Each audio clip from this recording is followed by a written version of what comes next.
Where and how you park a Growbus or situate a conventional greenhouse determines how warm and sunny it is at different times and ultimately determines how well plants can thrive in such a structure. This video will explain what to consider when placing a passive solar structure, and will involve a lot of thinking about sunlight, which is kind of nice this time of year. This bus is parked in completely the wrong orientation with respect to north, south, east, and west. Right now, this bus is parked facing north. And if it's facing north, the sun will rise just kind of behind it, then kind of pass over the back of the bus, and then set on the other side, but still only really hitting the back of the bus. When you're situating a greenhouse in the northern hemisphere, you want the side that's facing the south to be at least twice as long as the side that might be facing east or west, as those directions only really receive direct sunlight at the beginning or the end of the day. The shadow casting feature of the free software Sketchup can demonstrate this. Here in Sketchup, I've geolocated 2 copies of the Growbus model in a potential parking space on the farm. One bus is oriented as recommended for a greenhouse, with its sides facing south and north, whereas the other bus is oriented with its side facing east and west. This orientation is inefficient. We'll instead look at how this recommended orientation presents way more surface area for sunlight capture. Here on April 25th, you see the sun rise in the east, pass overhead just to the south side of the bus, and then set in the west. I chose late April because that's the beginning of the growing season we're considering, but this is noon from January through to midsummer here, and then back to December. Throughout the year, the shadow at noon is on the north side of the bus. Switching back to April 25th, we can compare the sun exposure on the north side and south side of such a situated bus and see how much more exposure is on the south side as compared to the north side here in the northern hemisphere.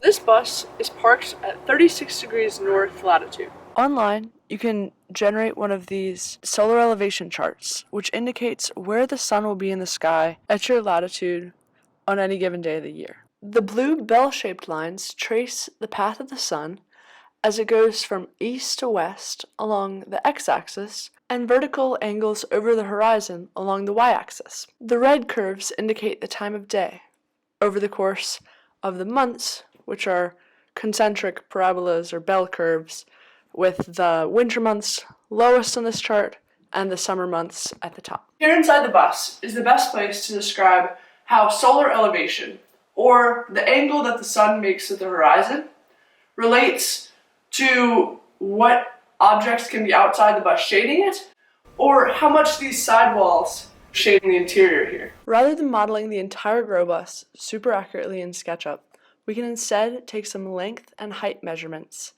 and use a touch of trigonometry to figure out what was going on with these shadows. Trigonometry. Okay, SOHCAHTOA. Tangent of the solar elevation angle theta is equal to opposite the height of that sidewall over adjacent, the length across the floor. This calculation results in a solar elevation of about 20 degrees. For completeness, we can repeat this calculation with the height to the top of the windows. This resulted in a solar elevation theta taller of 32 degrees. Having calculated the solar elevations to the bottom and the tops of the windows, we now have a range of solar elevations for which direct sunlight is streaming through those side windows and incident on the base of that back wall. So let's map those solar elevations on the solar elevation chart, find out when during the year the sun will be at those solar elevations. Looks like during these winter months, the sun only ever passes through the windows rather than the roofing. Whereas during warmer, sunnier months, each day the sun passes through those low elevations and onto the higher elevations at which sunlight has to pass through the roofing for direct sunlight to illuminate the north side of the bus floor. Total internal reflection is an optical phenomenon which limits the amount of light that's transmitted through the glass at solar elevations greater than 45 degrees. Because for these vertical glass pane windows, a solar elevation of 0 degrees would be exactly perpendicular to the surface, so it would have the highest transmittance. This diagram is a helpful visualization. So this breakdown of the solar elevation chart governs the contribution of the side windows to sunlight that directly interacts with the floor of the Growbus. Installing a clear or glazing material on the roof of the bus also faces these same concerns about total internal reflection. It's just more complicated because the roof is curved. So I made it flat. Yes, now that's nicer to think about. So any solar elevations less than 45 degrees wouldn't get through this roof. But a flat roof would get covered in debris and might collapse, so we'll add another level of complexity. Its roof isn't that sloped. It's pretty close to flat. There's some curvature at the sides. I was convinced. So I took some Euclidean measurements on that mostly flat curved roof, connected them with hypotenusa, apply the Pythagorean Theorem, then apply the tangent function, just as before, to figure out that that center section was sloped about 10 degrees and the outer section was sloped about 53 degrees. Now let's see how these approximate slopes shift the ranges of solar elevations that are excluded by total internal reflection. For a flat surface, only solar elevations that were greater than 45 degrees would allow direct sunlight to be transmitted. However, for the sections of the roof that are slanted about 10 degrees towards the south, where the sunlight is generally coming from, an extra 10 degrees lower solar elevation still allows light into the bus. However, on the north side, with a slight tilt, direct sunlight will not be transmitted until 45 degrees plus 10 degrees, so a solar elevation of 55 degrees is achieved.